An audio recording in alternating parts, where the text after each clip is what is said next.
मेरा department head, मेरे पास एक डिपार्टमेंट है बस, मृत्यु वाला। मेरे अलावा और भी बड़े सारे डिपार्टमेंटल हेड्स हैं। मैं सब कुछ नहीं हूं, सब कुछ तो विष्णु है, कृष्ण है।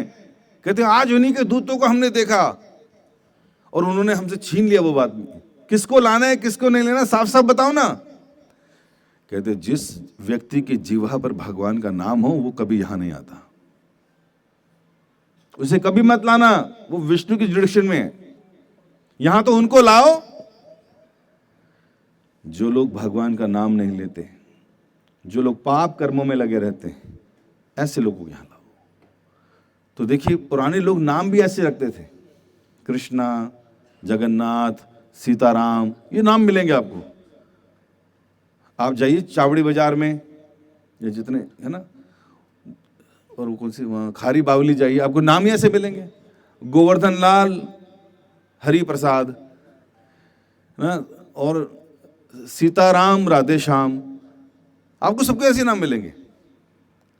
क्योंकि पहले के लोगों ने ग्रंथ वंथ पढ़ रखे थे, कथाएं सुनी हुई थी। अब हमारे पास टाइम ही नहीं है, यहाँ बैठे बैठे 50 बार घड़ियां देखें कब उठना है कब जाना, अरे फंस गया आज, टाइम ही नहीं लोगों के पास। तो इसलिए पहले के लोग भगवान पे नाम रखते थे, कम से कम नाम बोले, नाम जाने, भगवान को जाने। तो यहां पर यह बात प्रूफ होती कि देखिए फिर से कि अंत समय में भी अगर कोई नाम लेगा तो ही विल बी डिलीवर्ड। लेकिन अंत समय में नाम निकालने के लिए प्रैक्टिस चाहिए कि नहीं? प्रैक्टिस चाहिए, बिल्कुल चाहिए। और यहां पर भगवान कह रहे हैं मेरे धाम में आने के बाद व्यक्ति लौटता नहीं है।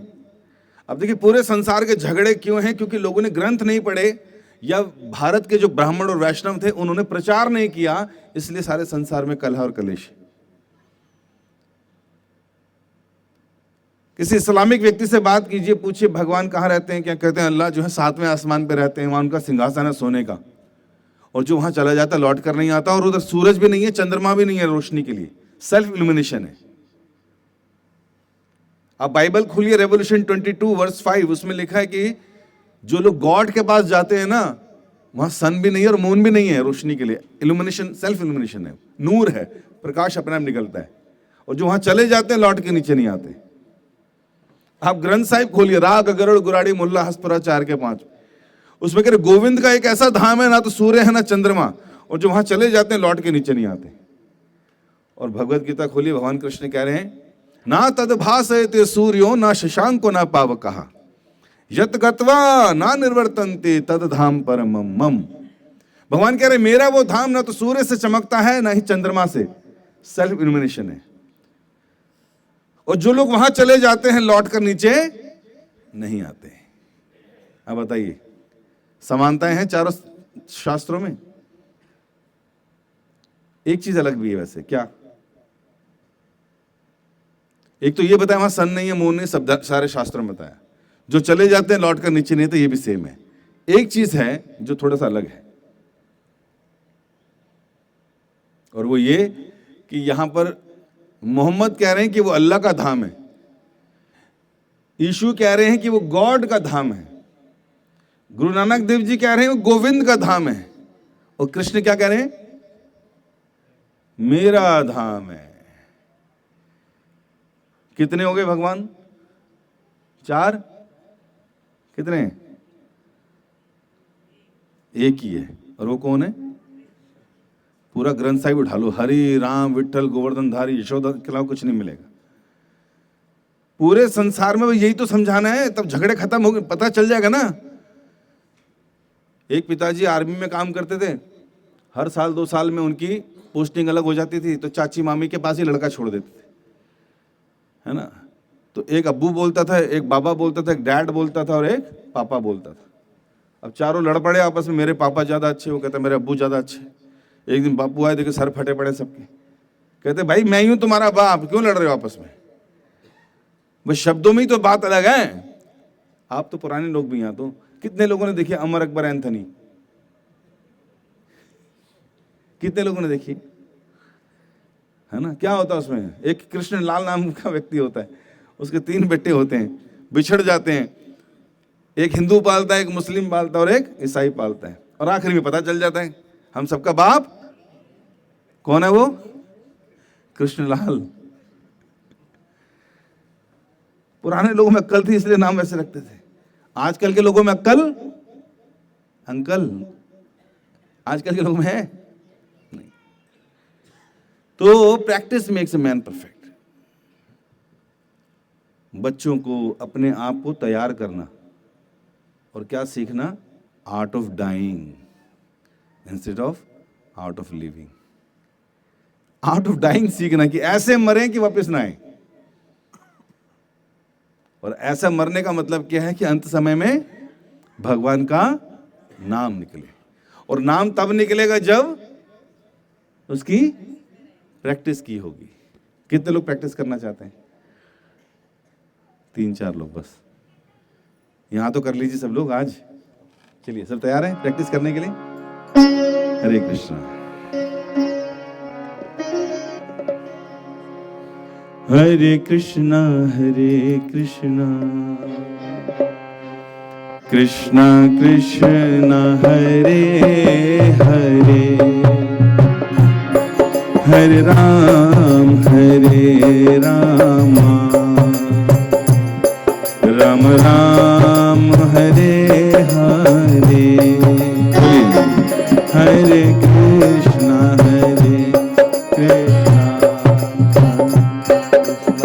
कृष्णा हरे। ताली भी बजा सकते हैं, बोलना भी चाहिए। Practice practice. राम राम हरे हरे, हरे कृष्णा कृष्णा कृष्णा हरे हरे, हरे राम राम राम हरे हरे। हरे सभी लोग पीछे वाले भी। नींद अच्छी आएगी लेकिन। हरे राम राम राम हरे हरे। ओ हरे कृष्णा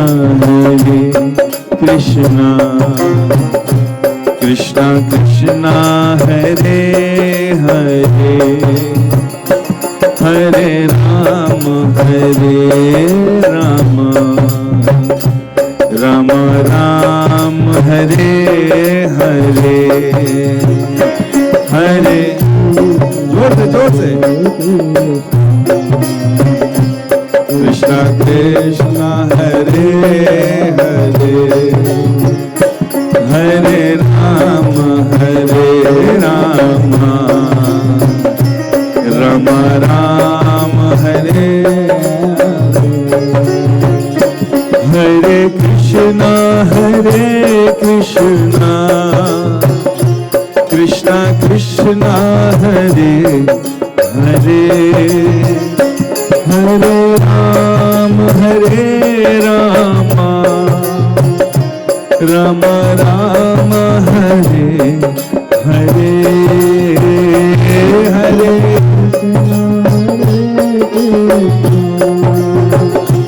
कृष्णा कृष्णा हरे हरे, हरे राम राम राम हरे। ओ हरे कृष्णा कृष्णा कृष्णा हरे हरे, हरे राम राम राम हरे हरे। हरे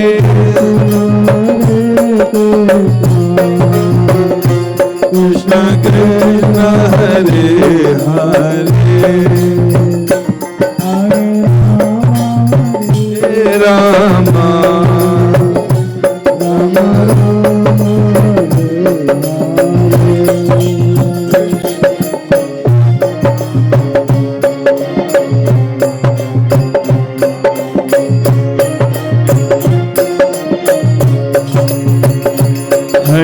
कृष्णा हरे कृष्णा कृष्णा कृष्णा हरे हरे हरे राम राम राम हरे हरे हरे कृष्णा कृष्णा कृष्णा हरे हरे हरे राम राम राम हरे हरे।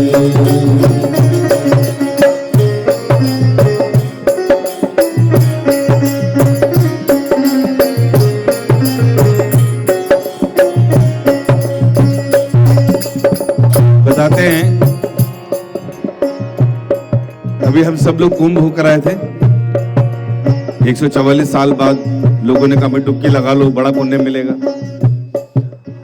तो शास्त्रों में एक श्लोक आता है, गोकोटि दानम ग्रहणे खगस्य पर्यागोदंग कल्पवास यज्ञो युता सुमेरु सुवर्ण दानम गोविंद कीर्तने न समासतांशे।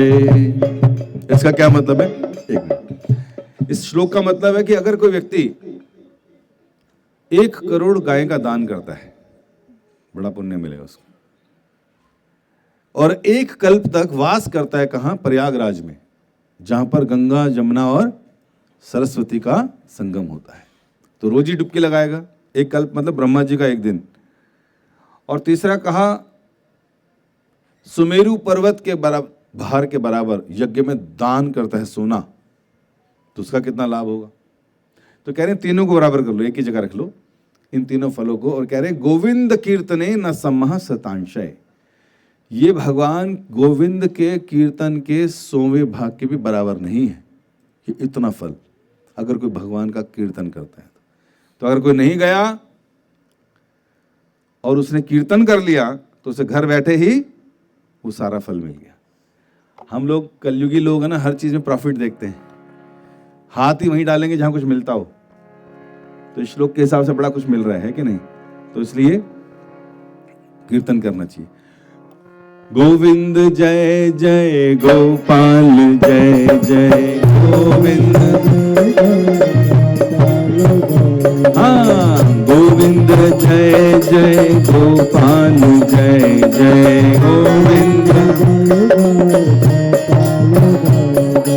गोविंद जय जय गोपाल जय जय गोविंद जय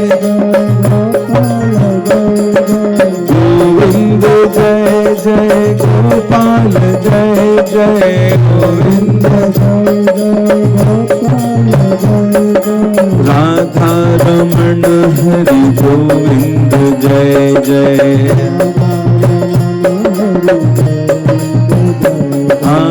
राधा रमण हरि गोविंद जय जय,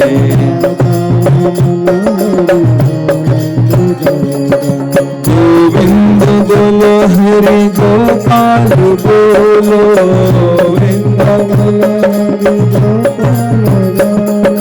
गोविंद बोलो हरि गोपाल बोलो, गोविंद राधा रमण हरि गोविंद बोलो,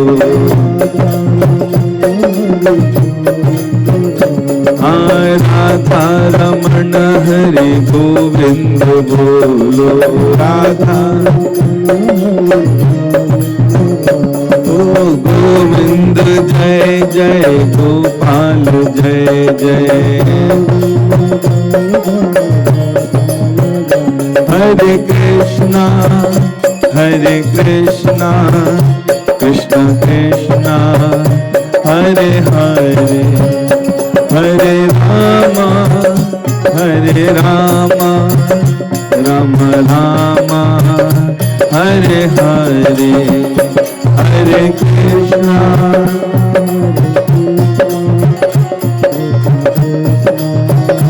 हरे हरे, हरे रामा हरे रामा रामा रामा हरे हरे कृष्णा कृष्णा कृष्णा हरे हरे हरे रामा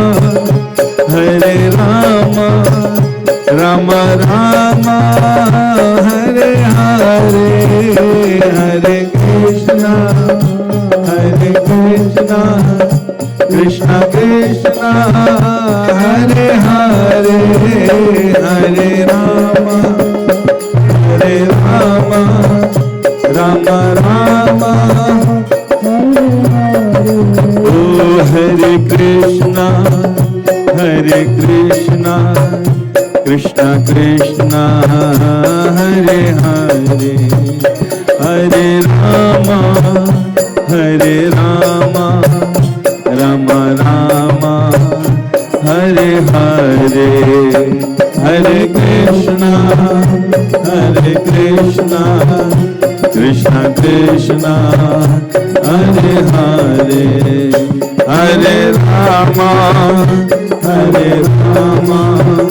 राम राम बोलिए हरे कृष्णा। तो इस तरह से भगवान ग्रंथों में साफ साफ बताते हैं कि शास्त्र हमें कहते हैं कि अलग अलग युगों में अलग अलग मेथड था भगवान को प्राप्त करने का। हम कौन से युग में रहते हैं? कलयुग में रहते हैं। तो 4 युग होते हैं, सतयुग, त्रेता, द्वापर, कलयुग, और ये रिपीट होते रहते हैं। और जब 1000 बार रिपीट हो जाते हैं तो ब्रह्मा जी का दिन के 12 घंटे बीत जाते हैं। इतना बड़ा आयु है ब्रह्मा जी का। इतनी बड़ी उनकी रात भी होती है, हमारी भी आधा दिन आधा रात होता है ना, इतनी ही बड़ी उनकी रात भी है। उसके बाद फिर से क्रिएशन होती है, फिर से लोग वापस प्रकट होते हैं, जिस जिस कर्म से जहाँ जहाँ गए थे फिर उन्हीं योनियों में फिर वापस आते हैं, और फिर इन 84 लाख के चक्र पड़े रहते हैं। पर अभी तक हम गए नहीं, आज तक बाहर निकले नहीं हैं। टाइम इमेमोरियल, कोई बात ही नहीं कर सकता कि कब से शुरू हुआ ये, कब से हम यहाँ पर हैं, और हर बारी वही रिपीटेड एक्टिविटीज कर रहे हैं, ईटिंग, मीटिंग, डिफेंडिंग, स्लीपिंग। कभी भी हमें साधु संग नहीं मिला, या कभी भी हमने लाइफ को सीरियस नहीं लिया। इसलिए चारों युगों में अलग अलग मेथड होता था। कृतयद ध्याय तो विष्णु,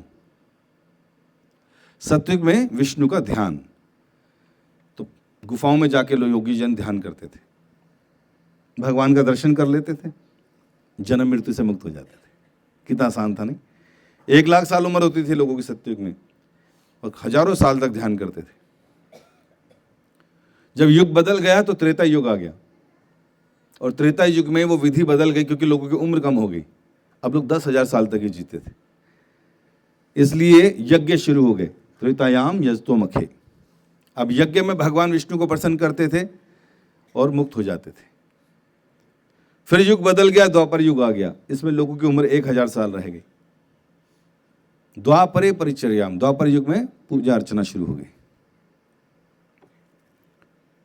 कलो तद हरि कीर्तनाद, अब कलयुग आ गया, उम्र रह गई 100, और उसमें हरि का कीर्तन ही मेथड बनाया गया।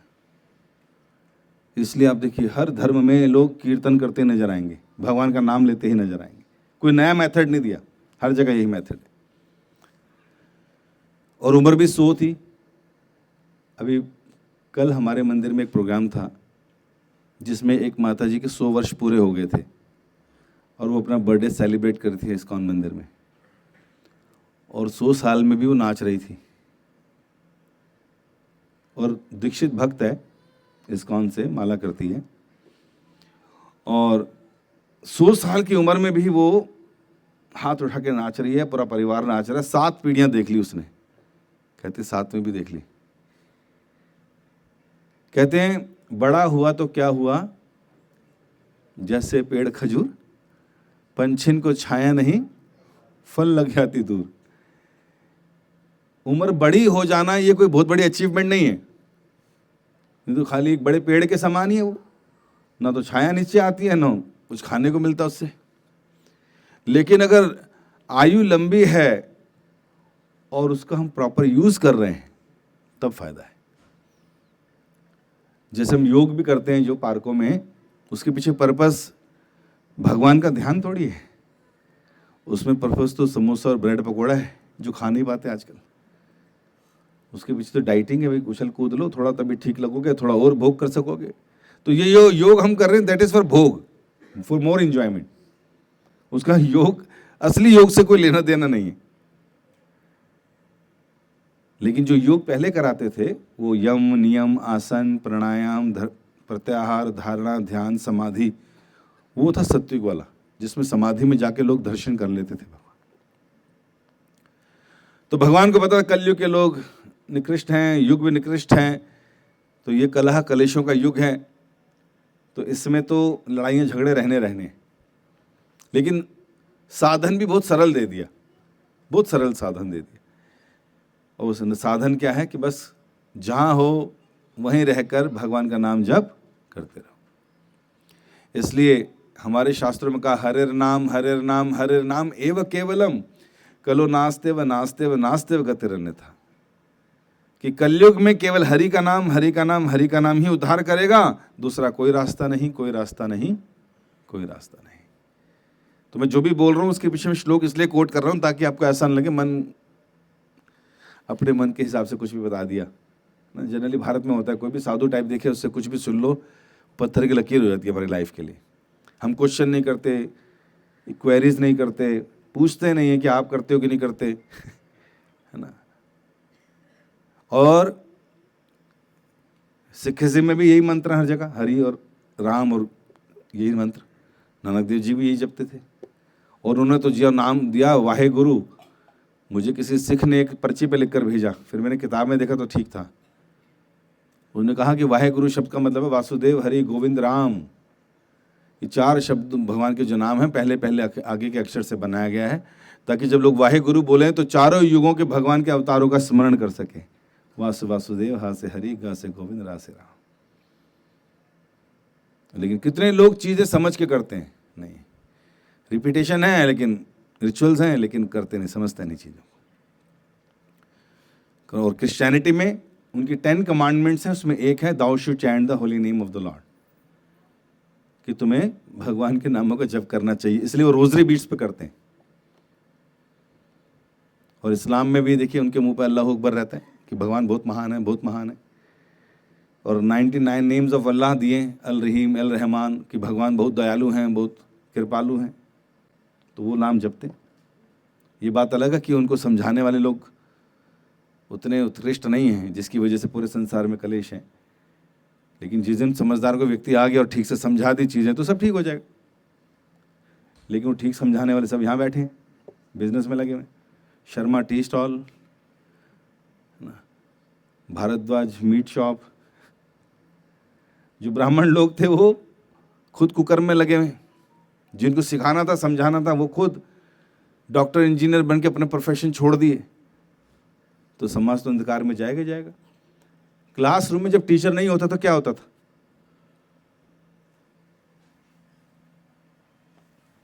टीचर नहीं होता तो सारे लड़ाई झगड़ा, चौक फेंकना, पता नहीं क्या क्या करते थे। तो समाज में इस समय क्या चल रहा है? लड़ाई झगड़ा और कलेश चल रहे हैं। क्यों? क्योंकि टीचर्स एब्सेंट है।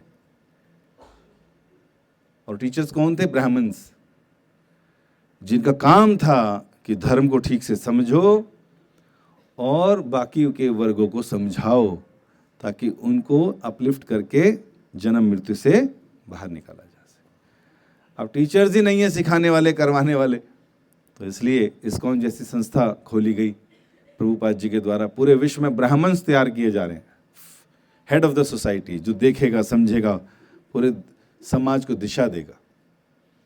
विदेशों में जाके सेंटर्स खोल दिए, पैसे नहीं थे, लेकिन हरे कृष्ण महामंत्र जप किया, चरस गांजा एलएसडी लेने वाले लोगों ने भी जप किया, हृदय साफ हो गया, भक्त बन गए, मंदिर खोलने लगे, 108 मंदिर खड़े कर दिए और आज 1000 तक हो गए। क्या? एक व्यक्ति बस ये शास्त्रों के हिसाब से ज्ञान दे रहा। उसी तरह हम सबको चाहिए कि हम अपने परिवारों में, अपने लिए, अपने बच्चों के लिए जो इतनी एनर्जी लगाते हैं, इतना टाइम लगाते हैं, उनके लिए बहुत कंसर्न है हमारे बच्चों के लिए, उनको फ्यूचर खुश देखना चाहते हैं, लेकिन मालूम नहीं कैसे करना है वो। मैं भी दुखी हूँ, मैं भी कंफ्यूज हूँ, मेरे झगड़े होते हैं, मुझे भी गुस्सा आता है, मेरी भी इंद्रियां मेरे काबू में नहीं रहती, तो मेरे बच्चे की कैसे रहेंगी? मुझे पर्पस ऑफ लाइफ नहीं पता, बच्चे को भी नहीं पता। जबकि पेरेंट्स हमारे बच्चों को लेकर इतने ज़्यादा अटैच्ड हैं और उनका इतना भला चाहते हैं, विदेशों से ज़्यादा भला माता पिता भारत के चाहते हैं अपने बच्चों। वहाँ तो कानूनी 18 साल के बाद आपको अलग कर दिया जाता है, और ज़्यादा हाथ उठाया, चाइल्ड अब्यूज़ किया तो केस भी कर देंगे बच्चे। यहाँ तो 2-4 थप्पड़ ना पड़ जाए बच्चे के, तब तक वो सीधा नहीं होता नहीं। तो माता पिता देखिए कितनी एनर्जी लगाते हैं, पैदा होते ही उसको नाम अच्छा सा देते हैं, कितना नाम के लिए कितनी चिंता होती है, नाम क्या देना, नाम क्या देना, नाम क्या देना है। फिर सारे रिचुअल्स करते हैं, फिर उसको सबसे अच्छे स्कूल में डालने की कोशिश करते हैं। क्या पर्पस है इसके पीछे? अच्छे से अच्छा स्कूल क्यों देखते हैं?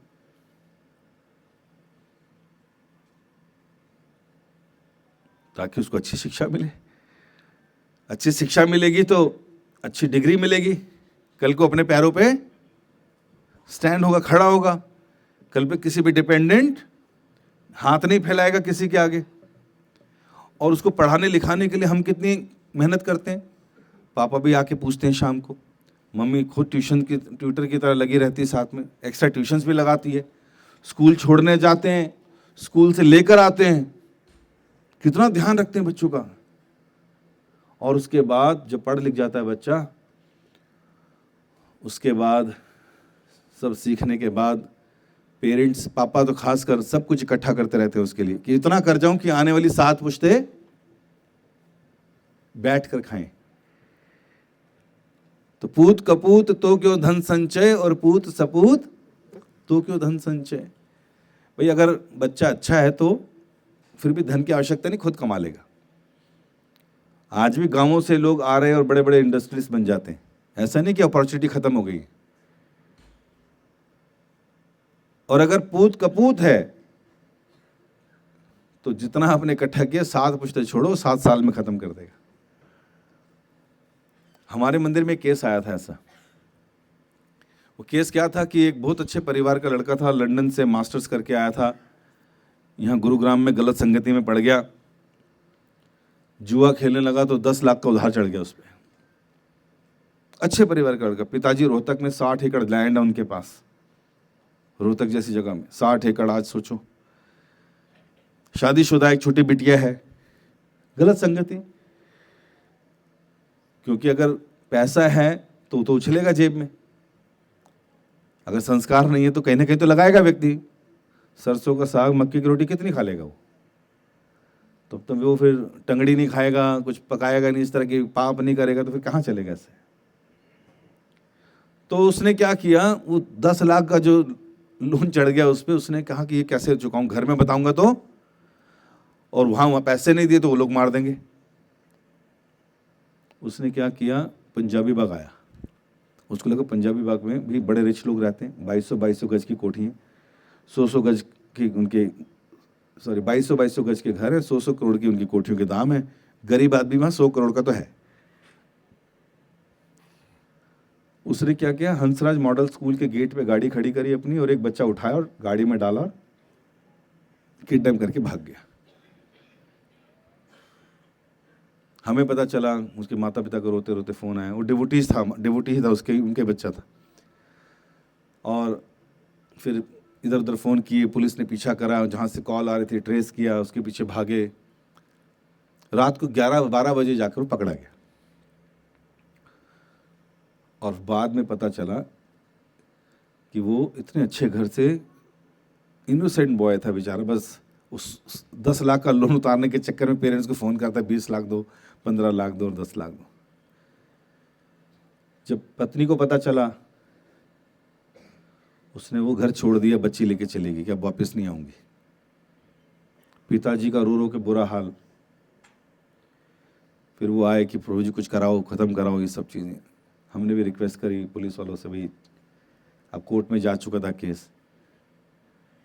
फिर भगवान की बड़ी कृपा हुई तो कुछ, भारत की कोर्ट बड़ी फ्लेक्सिबल है यहाँ के लोग जो हैं कई बार ये चीज़ें भी काम आ जाती हैं, नहीं अच्छे काम में भी आ जाती हैं चीज़ें।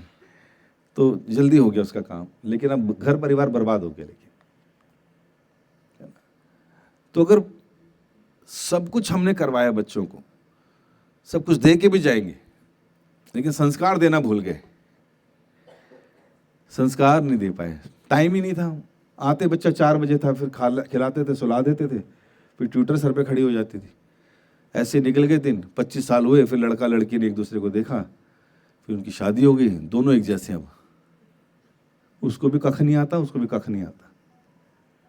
अब वो यूट्यूब दे दे के जीवन जी रहे हैं अपना, इंस्टाग्राम पे रील बना बना के जी रहे हैं, है ना। अकाउंट बदल रहे हैं, डाइवोर्सेस हो रहे हैं, सेपरेशन चल रहे हैं, एक्स्ट्रा मैरिटल अफेयर्स चल रहे हैं। चलो ठीक है, मैं तुम्हें नहीं छेड़ती, तुम मुझे मत छेड़ना, जय हो, बोलिए हरे कृष्ण। कलयुग है ना, कॉम्प्रोमाइजेस चल रहे हैं खाली। पेरेंट्स की कोई गलती नहीं है, पेरेंट्स तो वही काम कर रहे हैं जो उनको करना था, एनर्जी पूरी लगाई उन्होंने बच्चे को अच्छा करने के लिए। अब एक श्लोक सुनाता हूं भागवतम का, उसमें कहा है, गुरु न सस्यात् स्वजनो न सस्यात् पतिश्च न सस्यात् पिता न सस्यात् जननी न सस्यात् तेवं न सस्यान् पतिश्च न सस्यान् न मोचयेत् समुपेत्य मृत्यु। भागवत कह रहा है ग्रंथ, किसी को गुरु नहीं बनना चाहिए, किसी को एम्प्लॉयर नहीं बनना चाहिए, किसी को पिता नहीं बनना चाहिए, किसी को पत्नी मतलब जननी नहीं बनना चाहिए, बच्चे नहीं पैदा करनी चाहिए माँ बन